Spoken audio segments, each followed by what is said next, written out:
Well, I think the first thing anybody should do when they stand up here is to thank everyone for coming. Thank you to all the speakers for your kind words and your not so kind words, and for your honesty, sometimes brutal honesty. Thank you to everyone for being here.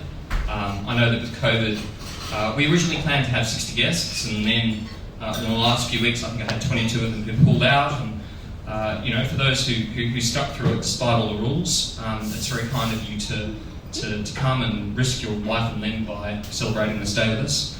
And for those who received last-minute invitations, thank you again for coming with last-minute invitations. Your spontaneity and everything is very much appreciated. I'm very much reminded of there's a thing in the Bible about wedding guests. They prepare a big feast and invite all these people, and not everybody comes, and they go out there and pick randoms up off the street and have a great time. So perhaps that's slightly relevant.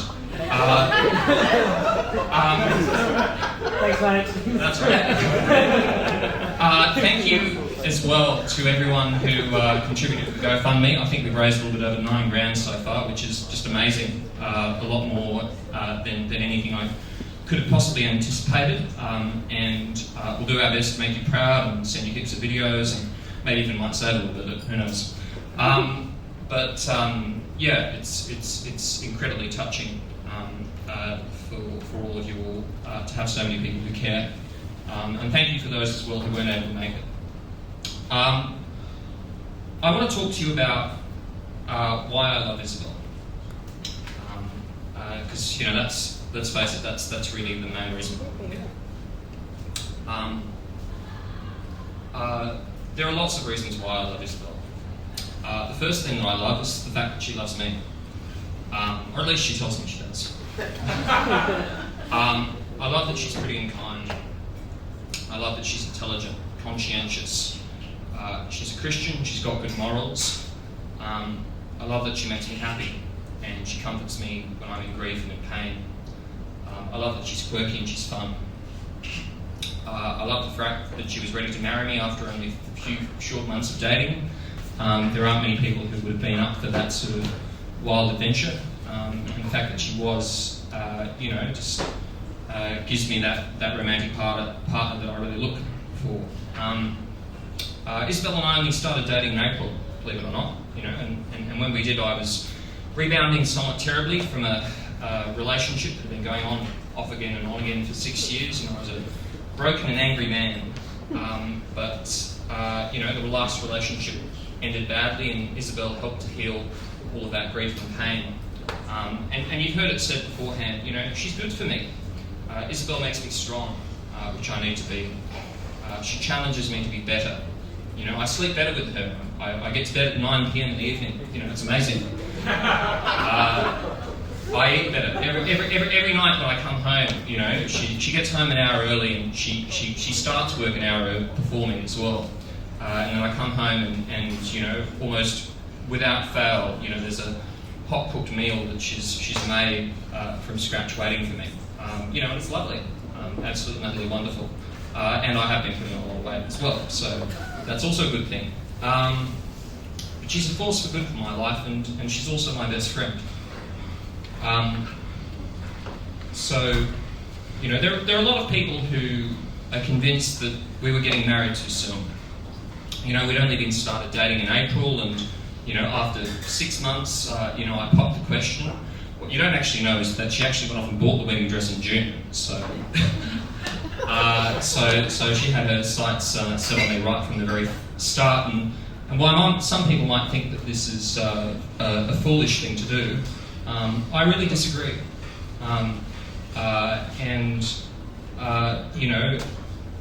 A lot of people in society are too afraid of marriage. They're afraid of commitment. They want somebody who's absolutely and utterly perfect. They're so caught on that sense of fear, and time causes them to walk by. And as a result, they miss out on a lot. They miss out on the power of a team. And the power of a team makes your strength stronger, and they give you the power to fix your weaknesses. It's not complicated. It's really simple. If you love someone, then you should marry them. It's as simple as that. I fell in love with Isabel, and Isabel fell in love with me, so of course we were going to get married. So that's why we got married so soon. And in the words of St. Paul, as they say, it's far better to marry than to burn with passion. Love is important. The act of love binds you to somebody. It's deep, it's emotional, it's spiritual. You pour a little bit of your soul into that person, and they pour a little bit of their soul into you. And very soon you really stop being two people, you really start being one person. And a lot of the Bible readings that we picked were about that. Two people very much becoming one. And it's something that's beautiful and it's magical. Love is powerful stuff. And more than that, love belongs in a marriage. And if you don't use it correctly and you bind yourself to the wrong thing, then you end up doing terrible damage to yourself, and you end up doing terrible damage to other people. This is a lesson that I've learned the hard way. Believe it or not, I've actually asked a total of 5 girls to marry me. If it's any consolation, the first one was when I was 7. And she was a girl called Rosalie, and she was 30 years my senior.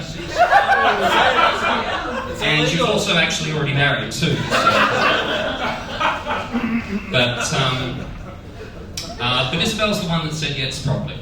That's always a good sign. And more than that, I think out of all the girls I could have ended up with, she's definitely the best. And my friends certainly tell that to me. I remember lots of conversations with them saying, Edwin, don't fuck this up. We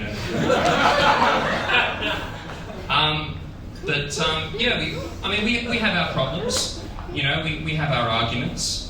We argue whether it's acceptable for our kids to be monks or nuns or not, or whether what we feel about homeschooling or home births, or whether the moon landing is real, or our attitude to vaccines. But and believe it or not, Isabel even tried to dump me on the 3rd date when we were out together. We were off in the botanical gardens, and she turned to me and looked at me and said that I was too Ned Flanders and too nice.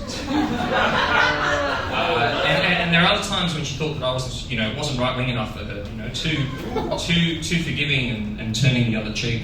But I think